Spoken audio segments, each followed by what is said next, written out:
আসসালামু আলাইকুম, সবাই কি অবস্থা, কেমন আছেন? আশা করি সবাই ভালো আছেন। চারটা বকুর দেখেন, এটা হলো উদ আল আহ, মাসনি, উদ আল মাসনি। এটা হলো বকুর সগা, এটা হলো সে উদ বকুর, ঠিক আছে। আর এটা হলো বকুর রোকাইয়া। অনেক সুন্দর বকুর এগুলি, ঠিক আছে। এগুলি একটু মানে কম রেটের ভিতরে অনেক সুন্দর বকুরগুলি। এগুলি আজকে জ্বালাইলাম না আর কি, এমনি দেখাইতেছি। অনেক সুন্দর বকুর, নতুন আসছে এগুলি, ঠিক আছে। অনেক ভালো বকুর।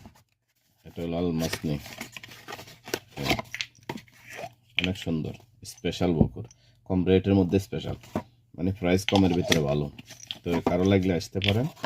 আর আজকে 1 তারিখ, 1 তারিখের থেকে মেলা শুরু হয়ে গেছে। আমার দোকানের পাশে বিভিন্ন অনুষ্ঠান আছে, যারা বারেন আছেন আসতে পারেন, ঘুরে যেতে পারেন, বিনোদন করতে পারেন। অনেক বিনোদনের ব্যবস্থা আছে এখানে, খাওয়া দাওয়া অনেক ব্যবস্থা করছে। এটা দেখলাম অনুষ্ঠান চলতেছে মেলার। ওকে, সালাম আলাইকুম।